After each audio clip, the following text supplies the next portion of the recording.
j'ai jamais osé vraiment jouer devant les gens. Parce que pour moi, je ne sais pas jouer du piano. Pour moi, le piano me parle et le soir, ça me fait du bien de jouer du piano. Généralement, je m'isole pour le faire parce que c'est un petit jardin secret. Alors, j'ai découvert le piano. En fait, je pense que je l'ai toujours entendu. Je n'avais pas de piano, mais chaque fois que j'avais l'occasion d'écouter, j'écoutais du piano. Et quand on allait à l'école à Pointe-à-Pitre, souvent on entendait un piano. Et puis ça m'a toujours parlé. Des années après, quand j'étais au service militaire, je rentrais de Perm tous les week-ends chez mon frère.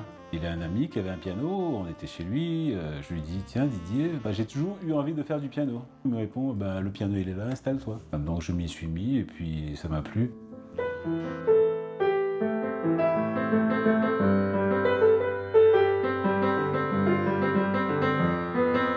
J'ai fini par acheter un piano avec une méthode où on apprend seul, sauf qu'à un certain moment tu stagnes et voilà.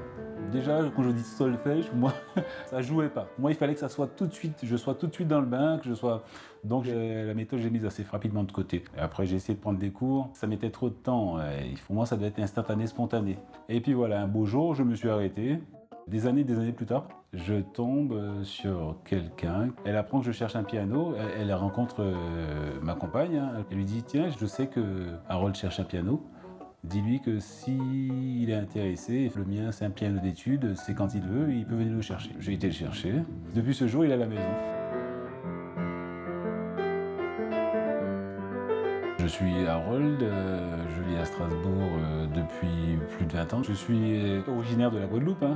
Je suis électricien. C'est dès l'enfance où très jeune j'ai appris la percussion, le gros cas. Mais sauf qu'on se rappelle pas, plus tu commences jeune, plus c'est naturel. Tu n'y accordes pas l'importance. Tu te dis c'est banal, j'ai appris ça tout jeune, c'est rien du tout. D'autant plus que c'était pas un instrument vraiment reconnu, c'était un instrument même rejeté. Je pense que c'est l'instrument qui lie tout le monde en fait. Aujourd'hui, c'est un instrument qui est reconnu, qui est joué un peu partout, et pas qu'en Guadeloupe.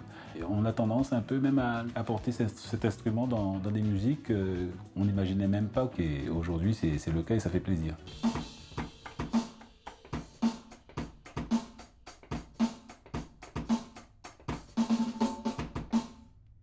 Moi, ce que je cherche, c'est tout de suite les sensations.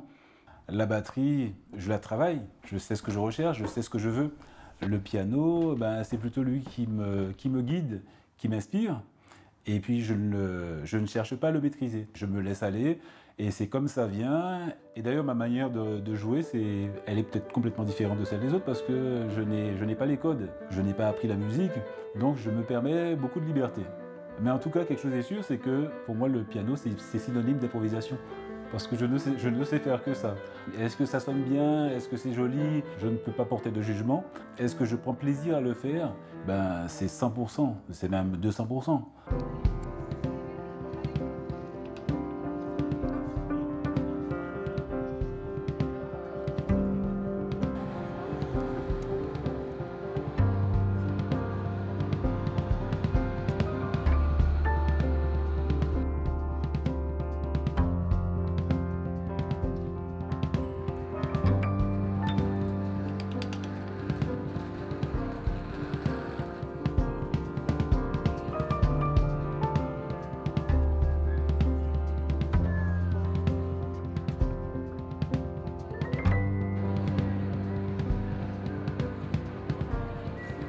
On écoute de la salsa, on écoute du reggae, on écoute du classique, on écoute de la musique pop, on écoute du jazz.